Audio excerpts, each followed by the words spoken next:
orientasi konsumsi dan orientasi duit. Makanya diragukan oleh malaikat, oleh Allah diterimanya. Tetapi di sisi lain, ketika orang tersebut dapat rezeki, dapat duit, itu merupakan nikmat dari Allah Subhanahu wa taala, buah dari keimanan yang kuat terhadap Allah. Amin ya rabbal. Nah, itu disebutnya imannya iman mauquf. Artinya diragukan diterimanya oleh Allah Subhanahu wa taala. Dan yang terakhir, iman itu adalah iman mardud. Apa? Coba kita ulang. Satu apa? Ini. Lagu gini jangan? Nyanyiin jangan? Bu, nyanyiin jangan? Oke, lagunya begini. Sambutlah bulan puasa, bulan yang sangat mulia. Bersyukur serta berdoa pada yang maha kuasa. Semuanya bergembira, semuanya bergembira menyambut bulan Ramadan, bulan yang sangat mulia.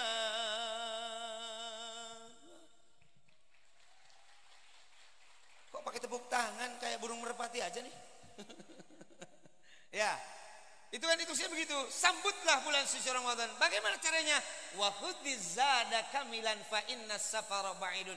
Artinya maksud daripada hadis tersebut, kita banyak beraktivitas, banyak beramal yang positif, apalagi ketika sudah masuk bulan suci Ramadan. Kenapa?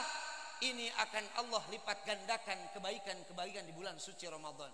Seperti yang tadi dikatakan bahwa Ramadan bulan dilipat gandakannya kebaikan. Bulan terbebasnya dari api neraka. Futihat abwabul jannah wa ghuliqat abwabun niran. Dibukakan pintu-pintu surga dan dikunci pintu-pintu neraka. Artinya peluang kita untuk beribadah, peluang kita untuk beraktivitas yang baik, Allah berikan kesempatan buat kita. Jangan disia-sia. Nah, setuju? Makanya ada bagian kan Ramadan itu. Ada minggu 10 pertama disebutnya rahmat, ada 10 kedua disebutnya maghfirah, ada 10 ketiga itskum minan nar. Manfaatkan. Bagaimana cara pemanfaatannya? Nah, ini diantaranya. Contoh pertama, aktivitas kita dalam hal kewajiban yang 5 waktu jangan sampai ketinggalan. Plus tambahi dengan apa? Kegiatan-kegiatan pekerjaan kita sunat. Sholat sunatnya, tarawihnya, dan kegiatan-kegiatan yang lain. Yang paling utama bahwa di bulan suci Ramadan adalah bulan Allah turunkan Al-Quran di bulan Ramadan itu. Maka pantas bagi kita dalam memuliakan Ramadan untuk senantiasa banyak membaca Al-Quran. Bener enggak? Ya, banyak membaca Al-Quran. Kalau di bulan-bulan biasa, sekarang kita banyak baca Al-Quran atau tidak nih? Banyak baca Al-Quran enggak? Itu biasanya susah kalau kita dalam bulan suci Ramadan itu. Biasanya semangatnya di awal, wah luar biasa semangatnya. Tapi lambat laun semangat ini berkurang tensinya. Ada yang begitu nggak di sini? Ada yang begitu di sini? Oh, di Bandung kayak begitu, kayaknya turunan dari sini mungkin. Itu bagian di Bandung juga sama. Apalagi kayak sholat tarawih itu kan peluang kita. Kita nggak pernah ketemu di bulan-bulan biasa dengan sholat sunat tarawih. Bener nggak? Tapi ternyata begitu masuk Ramadan itu ada tarawih. Hari pertama dia semangat. Imamnya luar biasa semangat. Lambat laun hari kedua, ketiga, keempat, bahkan sampai final tinggal menyisakan imam seorang dan makmum seorang. Ada yang begitu di sini? Ini untuk mencari baju lebaran. Lagi sibuk Pak Kiai, ibu-ibunya sibuk pada bikin kue. Ada yang begitu Bu di sini Bu? Ada enggak? Ya bukannya enggak boleh, tetapi yang paling efektif dan yang paling harus kita sukai bersama bahwa bulan ini Allah lipat gandakan kebaikan, bulan ini Allah lipat gandakan pahala, maka manfaatkan momentum Ramadan seperti yang Rasul katakan tadi, wa khudhiz zada kamilan fa innas safara ba'idun. Memperbanyak perbekalan. Artinya menabung amal yang luar biasa yang akan kita petik hasilnya nanti pada saat di yaumul qiyamah. Seperti baca Quran, tapi baca Quran yang benar. Jangan baca Quran yang salah. tanpa belajar. Cuma memang gak apa-apa sih kalau baca Quran salah kalau sudah belajar. Rasul kan mengatakan begitu, alladzi yaqra'ul Quran, orang yang membaca Quran mahirun, dengan secara pintar, maka dia akan bersama para malaikat yang mulia dan taat. Tapi barang siapa yang membaca Qurannya ya tak tahu, ya tak tahu artinya tergagap dan susah, tapi dia punya keinginan untuk belajar, tetap lahu ajrani, tetap Allah akan berikan 2 pahala. Pahala apa yang pertama? Pahala dia untuk membaca, dan yang pahala yang kedua adalah dia bagaimana kesusahan dalam membacanya, tetapi punya keinginan untuk belajar membaca Al-Quran dengan baik. Amin ya robbal. Kalau di kita susah sih Pak, udah tahu dia nggak bisa baca Quran masih tetap ego dengan ketidakbisaannya. Apalagi kalau nanti masuk bulan suci Ramadan, itu di masjid-masjid itu harus betul-betul dihiasi dan dipenuhi oleh para qori, para pembaca Al-Quran yang baik sebagai posisi imam. Itu duaul qori bi ummin. Jangan sampai pembaca Al-Quran itu orang yang bodoh. Apalagi dalam tadarus Al-Quran itu juga jangan sampai yang salah. Kan kaidah Quran itu seperti tadi yang contohkan oleh para qori dan adik saya tercinta tadi ya. Itu kaidah baca Al-Quran itu tergantung bagaimana tenggorokannya Pak. Faktor genetik. Kalau genetiknya Syekh Salman itu bagus, berarti kakaknya lebih bagus, begitu. Begitu kan? Bener gak Pak Kiai ya? Gak mungkin Ustaz Salman itu bagus kalau gak ada kakaknya. Bener ya Pak Kiai ya? Kakaknya juga bisa kalau gak ada orang tuanya. Faktor genetik, jadi jangan memaksakan dah. Kalau gak bisa ya udah gak bisa dah. Gitu. Tapi itu bukan jadi prioritas. Walaupun memang Rasul pernah mengatakan, Zayyinul Qur'an bi aswatikum, hiasilah Al-Quran dengan suara-suara indahmu. Pantas kan? Kalau pantas misalnya kalau nanti bulan suci Ramadan, di tengah keheningan malam sambil menunggu Al-Quran dengan baik, bapaknya membaca Al-Quran dengan baik, anaknya baca Al-Quran dengan baik. Ada yang begitu enggak? Ada yang begitu enggak? Ini pas begitu datang sahur, ibu-ibunya sibuk kesiangan, bapak-bapaknya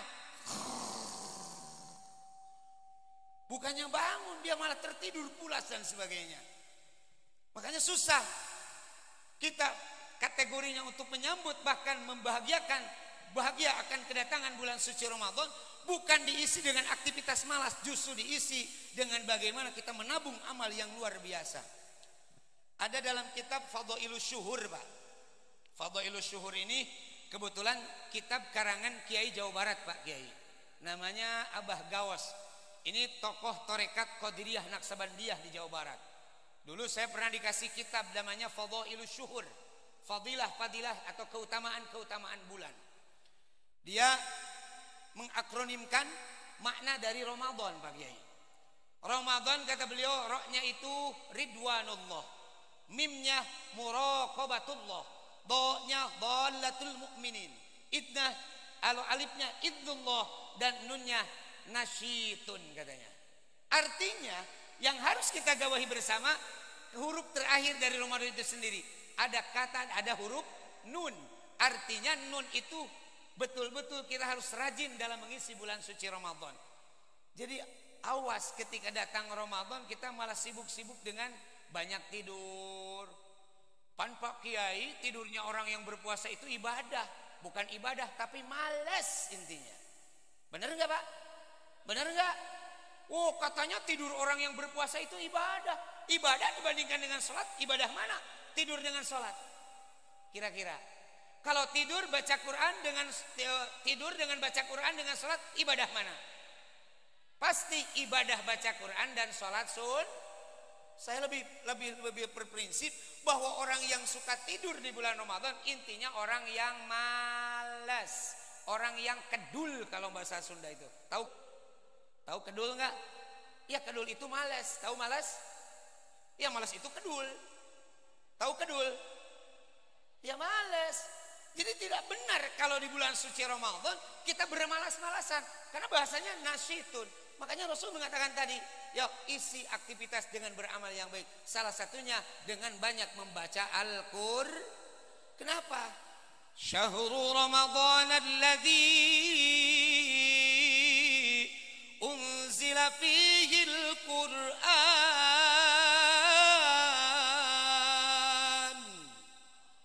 Karena bulan bulan suci Ramadan ini adalah bulan diturunkannya Al-Qur'an. Benar nggak? Maka pantas kalau kita memuliakan Ramadan plus kita memuliakan dan mencintai Al-Qur'an.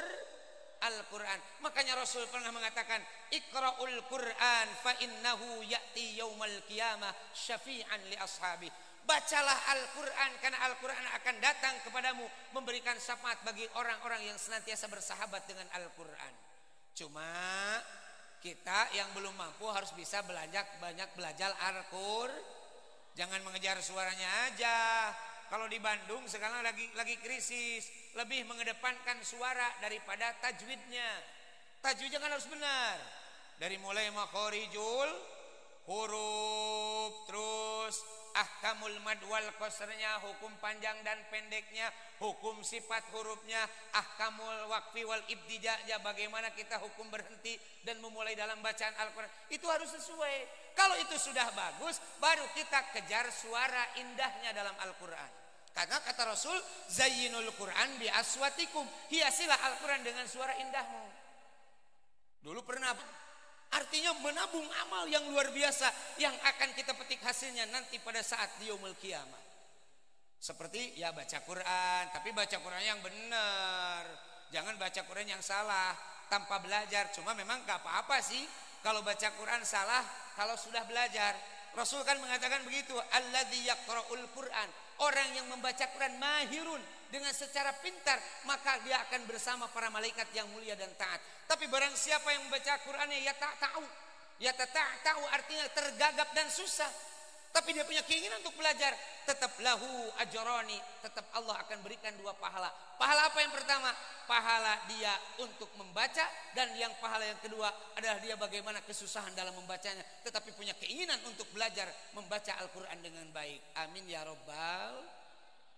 Kalau di kita susah sih Pak. Udah tahu dia nggak bisa baca Quran, masih tetap ego dengan ketidakbisaannya.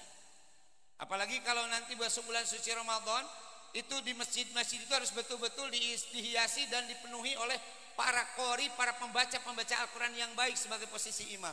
Itu duaul qori bi ummin. Jangan sampai pembaca Al-Quran itu orang yang bodoh. Apalagi dalam tadarus Al-Quran, itu juga jangan sampai yang salah. Kan kaidah Quran itu seperti tadi yang contohkan oleh para qori dan adik saya tercinta tadi ya. Itu kaidah baca Al-Quran yang benar. Kalau tatanan suara itu sih nggak jadi problem, jadi masalah. Kalau suara itu tergantung bagaimana tenggorokannya Pak. Faktor genetik. Kalau genetiknya Syekh Salman itu bagus, berarti kakaknya lebih bagus, begitu. Begitu kan? Bener gak Pak Kiai ya? Gak mungkin Ustaz Salman itu bagus kalau gak ada kakaknya. Bener ya Pak Kiai ya? Kakaknya juga bisa kalau gak ada orang tuanya. Faktor genetik, jadi jangan memaksakan dah. Kalau gak bisa ya udah gak bisa dah. Gitu. Tapi itu bukan jadi prioritas. Walaupun memang Rasul pernah mengatakan, zayyinul Qur'an bi aswatikum, hiasilah Al-Quran dengan suara-suara indahmu. Pantas kan? Kalau pantas misalnya kalau nanti bulan suci Ramadan, di tengah keheningan malam sambil menunggu datangnya sahur, setelah selesai tahajud, ibu-ibu membaca Al-Quran dengan baik, bapaknya membaca Al-Quran dengan baik, anaknya baca Al-Quran dengan baik. Ada yang begitu enggak? Ada yang begitu enggak? Ini pas begitu datang sahur, ibu-ibunya sibuk kesiangan, bapak-bapaknya bukannya bangun, dia malah tertidur pulas dan sebagainya. Makanya susah kita kategorinya untuk menyambut bahkan membahagiakan, bahagia akan kedatangan bulan suci Ramadan, bukan diisi dengan aktivitas malas, justru diisi dengan bagaimana kita menabung amal yang luar biasa. Ada dalam kitab Fadhailus Syuhur Pak.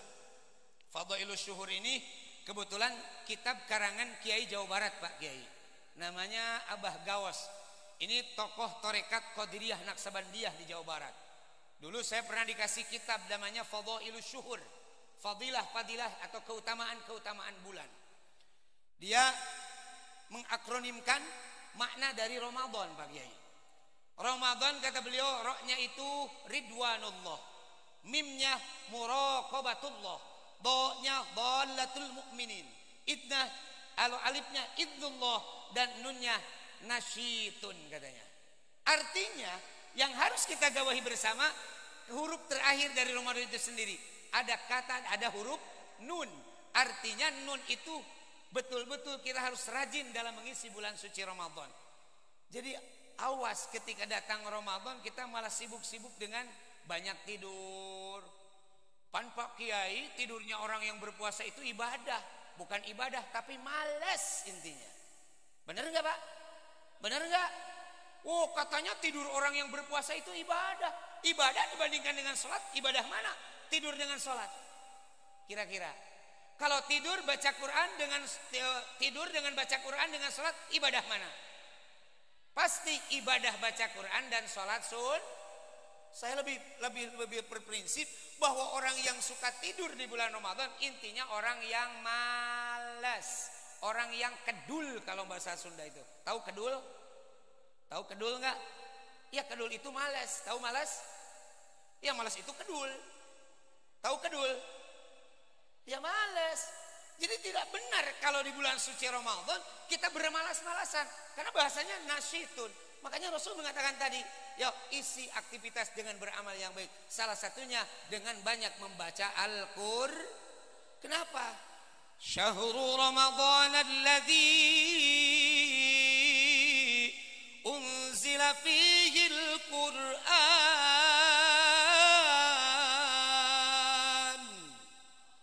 Karena bulan suci Ramadan ini adalah bulan diturunkannya Al-Qur'an.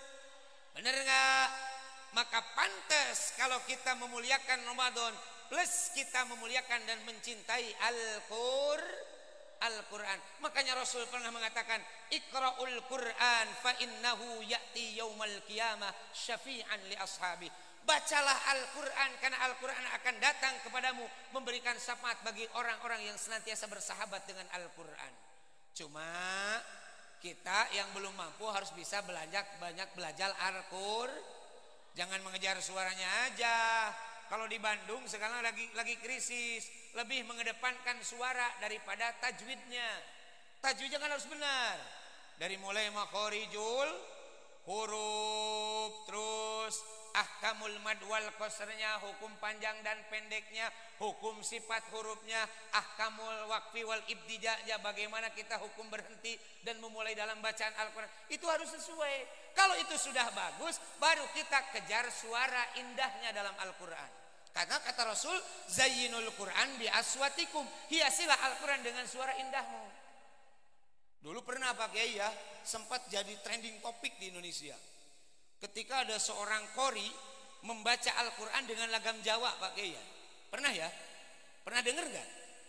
Pernah dengar gak? Waktu itu kalau tidak salah pada saat peringatan Isra Mi'raj, itu ada seorang qori yang membacakan dengan nada lagunya itu lagam Jawa, dengan prinsip katanya mengedepankan Islam Nusantara. Ini di Bandung itu Pak sampai terjadi fenomena luar biasa Pak Kiai. Ada yang pro, ada yang kontra. Kalau saya sendiri bagian dari orang yang pro. Kenapa pro? Tidak menyalahi aturan selama tidak keluar dari aturan tajwidul Quran. Tidak menyalahi aturan. Misalnya dengan lagam Jawa tadi sesuai panjang pendeknya, makhorijul hurufnya. Karena seperti datangnya lagu Bayati, lagu Soba, Hijaz, Ros, Nihawan, Sikah, Jiharkah, apakah itu pernah dicontohkan oleh Rasulullah? Pernah dicontohkan oleh Rasulullah? Tidak pernah. Dari mana datangnya ini? Ini adalah gubahan syair-syair orang-orang di Timur Tengah. Jadi kalau seandainya kita melantunkan dengan lagam Jawa, selama itu tidak keluar, ya tidak apa-apa. Cuma mungkin ini tidak galib, tidak lazim ya Pak Kiai ya. Tidak lazim. Seperti kalau di Bandung itu ada lagu Es Lilin, baca Fatihahnya misalnya begini, Iyyaka na'budu wa iyyaka nasta'in. Nah, itu enggak boleh. Atau baca surah Atin, Wattini wazzaituni waturisini. Nah, itu salah. Kalau misalnya iyyaka na'budu wa iyyaka nasta'in, itu no problem karena panjang pendeknya enggak salah. Bener nggak? Asal jangan lagu Ayu Ting Ting saja. Alhamdulillahi Rabbil Alamin. Wah, itu terlalu rusak. Artinya sesuai dengan kelaziman kita seperti yang dicontohkan tadi para qori, adik saya, itu sudah menjadi hal yang wajar, galib di tengah-tengah masyarakat kita. Makanya bacalah Al-Quran dengan suara indahmu, dengan plus kaidah-kaidah tajwid yang luar biasa, supaya kita termasuk kategori orang yang senantiasa ahlul Quran dan mencintai Al-Qur'an, apalagi memasuki bulan suci Ramadan. Sampai-sampai Imam Syafi'i itu dalam sebuah sejarah dikatakan Imam Syafi'i itu per 3 hari itu beliau selalu mengkhatamkan Al-Quran 2 hari sekali, 3 hari itu 2 kali. Pernah nggak orang Bangkalan yang menyelesaikan Al-Quran dalam Ramadan 3 hari langsung 2 kali khatam? Ada nggak? Ada nggak? Ada nggak? Saya yakin nggak ada satupun. Bener nggak? Ini nggak pernah di kita. Kalau Imam Syafi'i itu dalam kurun 3 hari 2 kali dia beliau khatam Al-Quran. Paling kalau kita dihitungnya hari pertama 1 lembar. Paling ba'da sholat ya, tiap ba'da sholat 1 ayat. Bismillahirrahmanirrahim. Alif lam mim. Shadaqallahul azim. Ada yang gitu ada? Datang waktu zuhur.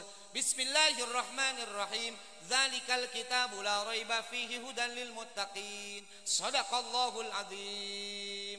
Ada? Datang waktu asar. Alladzina yu'minuna bil ghaibi wa yuqimuna as-salata wa mimma razaqnahum yunfikun. Terus Shadaqallahul azim. Itu mah pelit, paling 1 bulan dia tamat berapa ayat? Dia tamat berapa ayat? Ya bukan 30, orang 1 harinya 5 ayat, berarti berapa ayat? 5 kali 3 150 ayat. Malu dong. Bener nggak? Bahkan kata Rasul, Iqra'ul Qur'an fa innahu ya'ti yaumal qiyamah syafi'an li ashabi. Bacalah Al-Qur'an karena Al-Qur'an akan mendatangkan syafaat dan akan bersahabat bagi mereka yang mau bersahabat dengan Al-Qur'an. Maksud baca di sana apa? Minimal kita baca dalam bentuk tatanan kita dalam bacaannya ataupun dalam bentuk pemahamannya. Itu termasuk kategori membaca. Ya, minimal kita mampu membaca pun karena bernilai ibadah kalau dalam bacaan Al-Qur'an itu. Bahkan yang paling utama ketika kita mau bersahabat dengan Al-Quran seperti Allah tegaskan, ya ayyuhan nasu qad ja'atkum mau'izatun min rabbikum wa shifaa'un lima fis sudur hudaw wa rahmatul lil mu'minin. Loyo banget sih Bu, Allah gitu. Sok. Telat. Orang Qur'annya udah tadi dibaca. Ulangi. Ya ayyuhan nasu qad ja'atkum mau'izatun min rabbikum wa shifaa'un lima fis sudur. Jangan marah-marah gitu, atuh biasa-biasa aja lah. Yang ridho lah. Hudaw wa rahmatul lil mu'minin.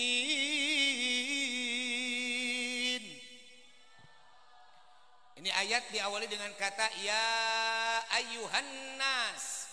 Seorang ulama besar yang kemarin baru-baru ini wafat, Imam Ali As-Sabuni pernah mengatakan, ketika ayat diawali dengan kata ya ayyuhan nas, ini menunjukkan khitab li jami'il bashar. Sasaran yang dituju adalah seluruh lapisan manusia di muka bumi ini. Apa kata Allah? Ya ayyuhan nasu qad ja'atkum. Ada qad masuk ke fi'il madhi. Qad ja'atkum bermakna litahqiq, menyatakan, sungguh menyatakan diri kata Allah telah datang kepadamu. Apa yang datang? Mau'izatum mir rabbikum. Ini adalah gambaran ibu bapak fungsi Al-Qur'an di dalam kehidupan kita. Makanya kita harus betul-betul pandai membaca, pandai menggali, apalagi di bulan suci Ramadan. Karena Al-Quran memiliki beberapa fungsi. Yang pertama, mau'izatum mir rabbikum.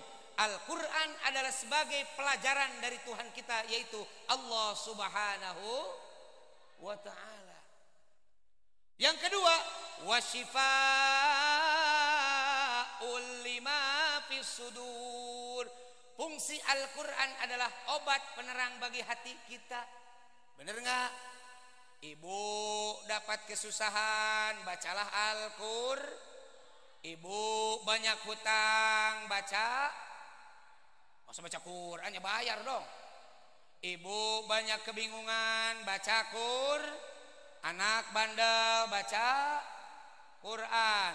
Ingin ke Mekah, baca surat tanah terus jual kalau itu. Bukan baca Quran aja, bener gak? Iya. Wasyifa'ul lima fis sudur. Karena fungsi daripada Al-Quran adalah untuk mengobati hati kita. Dulu ada lagu kata siapa tuh? Opik, tahu Opik? Tahu Opik? Nah, ada kan lagunya ya. Obat hati. Terus ada 5 perkaranya. Yang pertama baca Quran dan maknanya. Tuh artinya. Oh, terima kasih. Terima gaji. Ya. Jadi yang pertama kita harus pandai membaca Al-Quran, apalagi pandai dengan maknanya serta kandungannya. Itu akan menjadikan obat penerang bagi hati kita. Wasyifa'ul lima fis sudur. Ada seorang Abul Fida Muhammad Arif, dia mengatakan Al-Quran hiya syifa'un atau adawaun min adawa'il qalbiyah wal wadaniyah. Al-Quran huwa asyifa'ut tamu min jami'il adawa'il qalbiyah wal badaniyah wa adawa'id dunya wal akhirah, kata Abul Fida Muhammad Arif. Al-Quran adalah obat yang paling sempurna. Artinya bisa mengobati penyakit badan kita, penyakit batin kita, juga mengobati penyakit dunia dan akhirat. Makanya yuk, dalam mengisi bulan suci Ramadan ini, perbanyak sholat sunnat. Yang kedua, perbanyak membaca Al-Quran, perbanyak mengkaji Al-Quran, perbanyak membaca Al-Quran, supaya betul-betul hati kita merasa tenang. Banyak susah, banyak bingung, banyak membaca Al-Quran. Dulu ada sebuah sejarah riwayat, ketika seorang sahabat datang kepada Rasulullah. Sahabat itu sakit kepala. Pak. Kata Rasul, kalau kamu sakit kepala, cukup kamu dengan banyak membaca Al-Quran. Padahal sebetulnya bukan sakit kepala saja. Biasanya kalau orang banyak kebingungan, banyak kesusahan, yang paling condong, yang paling pertama terasa itu sakit apa? Pasti kepala. Bener nggak? Bingung, pasti datangnya ke kepala. Makanya kata Rasul, bukan mengobati kepalanya saja, tetapi mengobati beban hidupnya, mengobati kebingungan yang dihadapi oleh seorang sahabat tadi. Akhirnya Rasul menyuruh untuk membaca Al-Quran. Makanya kita juga sama, ibu bapak, kalau di rumah adik-adik santri di sini, apalagi sekarang kita mau datangnya Ramadan, budayakan tadarus Al-Quran. Ini kan bimaknanya bimakna musyarakah tadarus itu. Tadarus itu ada dua sosok yang bekerja di sana. Siapa yang bekerja? Kita selaku pembaca Al-Quran, dan Allah yang menyaksikan akan bacaan kita. Makanya insya Allah akan diberkahi oleh Allah Subhanahu wa ta'ala. Amin. Amin ya Rabbal. Makanya itu. Yang kedua, wasyifa'ul lima fis sudur. Dan yang ketiga, fungsi daripada Al-Quran adalah hudan. Apa itu hudan? Sebagai petunjuk. Petunjuk buat siapa? Hudan lil muttaqin kalau dalam surah Al-Baqarah. Petunjuk bagi mereka yang mau bertakwa kepada Allah Subhanahu. Makanya Rasul mengatakan, man ja'alal Qur'ana imamah qadahu ilal jannah, wa man ja'alal Qur'ana khalfah saqahu ilan nar. Barang siapa yang menjadikan Quran sebagai pemimpinnya, sebagai imamnya di dalam kehidupan, maka akan mengarahkan kehidupannya menuju surganya Allah Subhanahu wa ta'ala. Wa man ja'alal Qur'ana khalfah, dan barang siapa